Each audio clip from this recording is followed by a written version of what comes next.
350 కోట్లతో విశాఖ రిషికొండలో ప్రభుత్వం అత్యద్భుతమైన భవనాన్ని కడితే జగన్మోహన్ రెడ్డి గారి ప్రభుత్వ హయాంలో కేవలం 350 కోట్లతో దాన్ని ప్యాలెస్ అని నా జీవితంలో నేను ఇటువంటి చూడలేదని కూడా చంద్రబాబు గారు అన్నారు అక్కడికి పోయి సీఎం అయిన తర్వాత.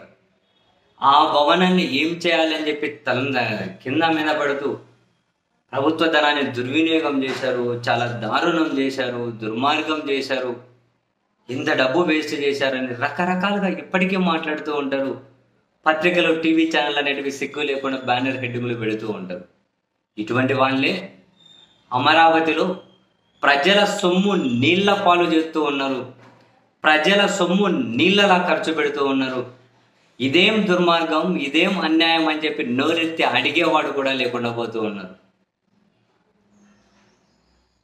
తాజాగా అమరావతిలో శాశ్వత హైకోర్టు, శాశ్వత అసెంబ్లీ భవన నిర్మాణం, ఈ రెండింటి కోసమే 1643 కోట్లు, రౌండ్ ఫిగర్ 1650 వేసుకొని ఎంత పెరుగుతుందో పొంగ, 1650 కోట్లతో హైకోర్టు భవనమేమో ఎన్సిసి, అసెంబ్లీ భవనమేమో ఎల్ఎన్టీ, 2 సంస్థలు దక్కించుకున్నాయట.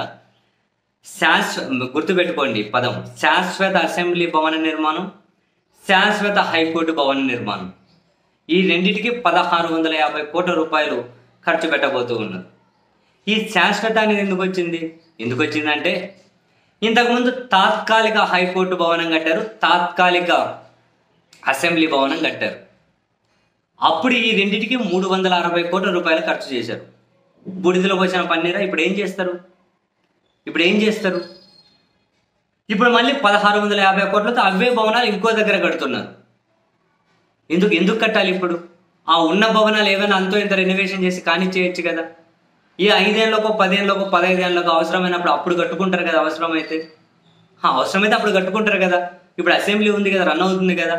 ఏమి ఎండలోనో గాలిలోనో వానలోనో నిలబడి ఏమైనా అసెంబ్లీ సమావేశాలు జరుగుతూ ఉంది కదా. హైకోర్టు కార్యకలాపాలు జరుగుతూ ఉన్నాయి కదా. మరి ఇప్పుడు మళ్ళీ అప్పుడు 360 కోట్లు ఈ రెండింటికి కట్టి ఇందులో కూడా కమిషన్లు తీసుకున్నారు అని, ఈ కమిషన్లు కేసులు, అప్పుడు ఇన్కమ్ ట్యాక్స్లు, చంద్రబాబు గారి పిఏ దగ్గర 2000 కోట్లు దొరికాయి అని చెప్పి అప్పుడు రకరకాల అంటే ఇళ్ళ నిర్మాణాలు, ఈ తాత్కాలిక హైకోర్టు, తాత్కాలిక అసెంబ్లీ, రకరకాల సొమ్ము దొరికిందని, తర్వాత ఆయన అమెరికాకు పారిపోయాడు. మొన్న మళ్ళీ వచ్చిన తర్వాత మళ్ళీ ఆయన అమెరికాకు పారిపోయేందుకు కూడా ఆయన ఒరిజినల్ సర్వీస్గా పరిగణించుకుంటే ఆయనకు మళ్ళీ పోస్టింగ్ ఇచ్చారు మొన్న చంద్రబాబు గారు మళ్ళీ సీఎం అయిన తర్వాత. అప్పుడు తాత్కాలిక భవన నిర్మాణాలని ప్రజల సొమ్ము అప్పుడు అప్పు చేసింది. ఇప్పుడు విదేశీ ప్రపంచ బ్యాంకు నుంచి, జర్మన్ బ్యాంకుల నుండి, విదేశీ బ్యాంకుల నుండి అప్పు చేసుకొని మళ్ళీ 1650 కోట్లతో ఈ 2 నిర్మాణాలు. అసలు పాయింట్ నెంబర్ 1 ఇప్పుడు ఎందుకు కట్టాలి? ఉన్నాయి కదా, ఇప్పుడు ఎందుకు కట్టాలి? ఎందుకు ఈ సొమ్మంతా వేస్ట్ చేయాలి? అప్పుడు తాత్కాలికంగా ఎందుకు కట్టాల్సి వచ్చింది? హైదరాబాద్ 10 ఏళ్ల వరకు రాజధాని ఉండే కదా.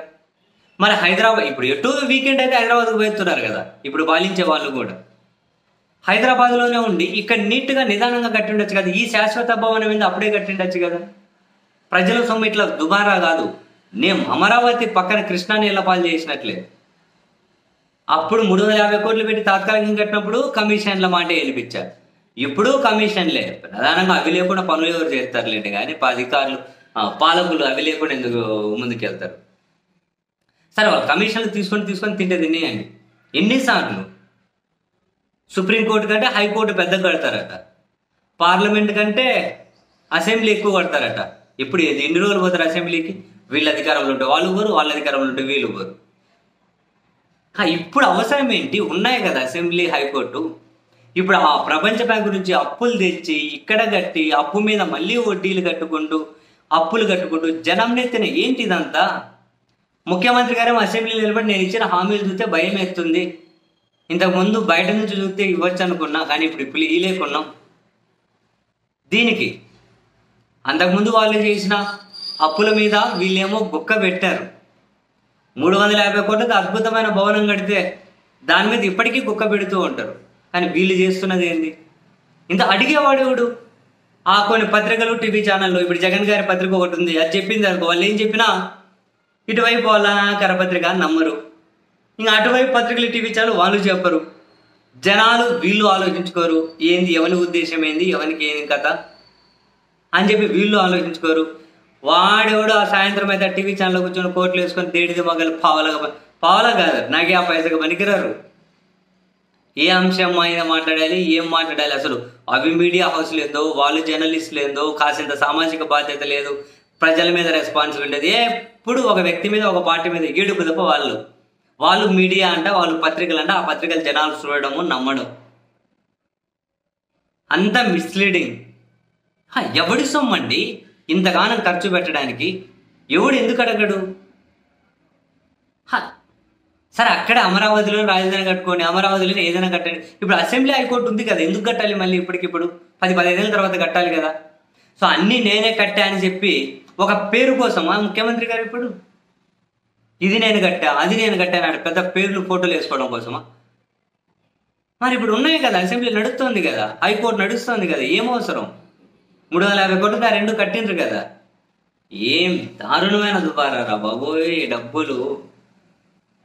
సరేలే, జనానికే అంత గోక్కుని ఇంట్రెస్ట్ ఉన్నప్పుడు గోక్కొని రక్తాలు వచ్చేటట్లు ఎవరు చేసేదేముంది?